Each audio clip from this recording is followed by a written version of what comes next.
I would love to hear different perspectives on it. How everyone now sees the church as the people in it as hoodoo practitioners, and particularly the church mothers.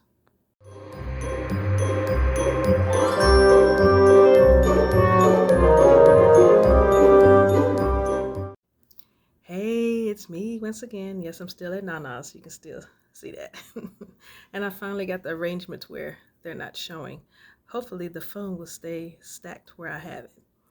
I am preparing for my ride to come pick me up for service. And that's what I want to talk about this morning. Church, as you know, has always been a big part of my life. I grew up in it. My father was Pentecostal Holiness, Kojic, Church of God in Christ. My mother was Independent Baptist. And those two seemed to work pretty well together. When she married, she ended up going Kojic with my father because in that day, that's what was expected. The wife went along with the husband. Same with the name changing. And, but here lately you hear a lot of people, and it's probably been talk forever, but people just practiced. They didn't talk about it. Now everybody wants to swear up and down they're witches or they're this, they're that. And if that's what you want to say, that's fine. If that's what you want to do, that's fine. But me, I prefer that you don't always have to say that's what you are. Just do it. Just be it. If that's what you want to do and that's what you want to be. Now, there's a lot of similarities between those inside the church and those outside of the church. And what's crazy to me is they're always doing this. That's the part I don't get. So you don't want to have anything with the white man's religion, which makes no sense to me, because if you want to talk about slavery and all of that, we were already practicing Christianity before they came to get us. When you really look at history, they did not give it to us. They used it to enslave us, but they did not give it to us. Christianity was already in East Africa in the 2nd century. It wasn't until the 15th century until the colonizers came to get us, or those of us that were over there, because not all of us were over there. So if each century is 100 years, it was there in the 2nd century. So you have 3rd, 4th, 5th, 6th, 7th, 8th, 9th, 10th. So it was about 1400 years before the colonizers came. That's a long time. So if it was there in the 2nd century,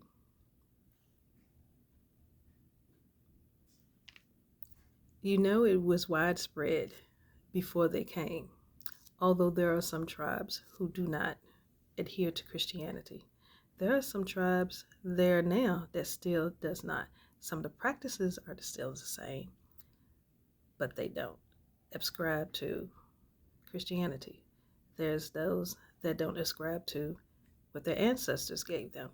Some of the practices are the same, but they choose Christianity. That's their choice. Same thing I say for anybody over here in America. That's your choice. To push it on anyone, or to say somebody's dumb because they choose Christianity, or that somebody's demonic because they choose not to be in Christianity. They choose to say they are a witch or a bruja. You gotta see where your mentality is because it's so elementary when you do the bashing and the name calling and saying how stupid people are and saying that this is why you keep going back to Jesus Christ. It doesn't matter. It really does not matter. Those things are distractions. That's what they are. They are distractions. And I just felt that needed to be said today because we don't see how even our practices, however they may be, are used as distractions. Yeah, I would love to hear different perspectives on it. How everyone now sees the church as the people in it as hoodoo practitioners, and particularly the church mothers. Now, a lot of people, I remember growing up, and I always hung around the church mothers. Those are my favorite people. I thought they were so fascinating because the way their prayers were answered fascinated me. I literally watched every prayer these women prayed. I've never seen where any of them prayed and the prayer was never answered. And it fascinated me so much even as a child. So I hung around them. They used to call me the junior mother. No matter what church I was in, I was teased by the other kids and they called me the junior mother. I did not care. I did not care because of how they saw my heart. They saw how interested I was in it, and they had me practice. They showed me what to do. They guided me on what to do, and I practiced. And a lot of people, they always ask me, so are you Christian or what are you? And I'm like, I am me. I am Granny. I am me. Just call me by my name. That's all you need to know. It's just, but that's just me. This is my perspective. You can believe the way you want to believe. To me, it doesn't matter what it is you practice or how you practice. The thing is, are you sticking with it? And do you feel the need to always say this is what you do? Because it's not. Just to be it. It doesn't matter. It really does not matter if someone chooses not to believe who you are, or they choose to attack you because they are in doubt of who you are, or they feel like they can manipulate or control you that way. It's just not necessary. You get to a point in your life where that does not matter. It does not. And once you grow and heal to that point, you too will see how that doesn't matter. Just do what you do. Practice what you practice. Be what you are sent here to be. That's all you can do. Because the other things, worried about how somebody else practice or how they're not practicing, that's a distraction. And I don't know how else to put it. But people always see how different things in the media, in the news as distraction. That's a distraction too. How people practice their spirituality, that is a distraction. Just do what you do.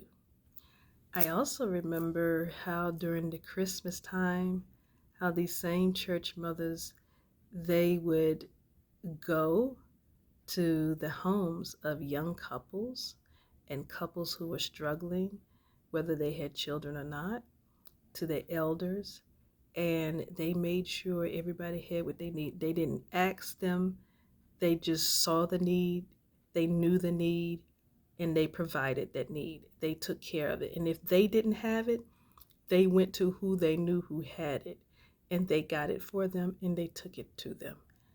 That's what I love about church mothers. I don't care what you call them. I call them right. I do. I call them right. You don't see as many of them now as there were when I was growing up. I think the current church I go to, there is none. The one where my mother still goes to, I think there's just a handful. And where my stepmom pastors, I don't think there's any. But years and years ago, you used to see 2, sometimes 3 rows of church mothers, and they were the pillars of the church. Talk about matriarchy. When I tell you things moved, when these women put their minds together, it moved. I mean, it moved. I saw people being healed from sicknesses and diseases. If somebody ended up in the hospital, they were the first ones running to the hospital with their bottle of oil, greasing you down like you getting you ready for the frying pan. But when I tell you, when these women would pray, when these women would, they literally, this is what we call it. They would literally bombard heaven. They would literally bombard heaven. And even now, I watch my mom and some of the mothers in the community. When there's something going on with somebody in the community, they literally get together and they pray in shifts, as if it's a real job. For them, I'm tired. It's early morning. We were up talking most of the night, and I got up extra early. I'm the only one up right now. But for them, it is their job, and they take it serious.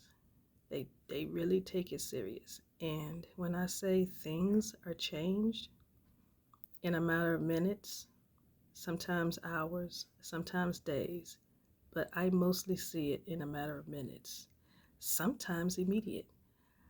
And I remember being over here, and they had a prayer chain going on one time, and I would hear them every so often. Whoever was praying would nod off to sleep because you could hear them snoring, and then somebody would hear the snore and they'll just pick it up because they were tired. These women, they're elders and they're still working. That's a beautiful thing to see, and I still see it, and it's blessing me on this Christmas. So, Merry Christmas, however you may practice.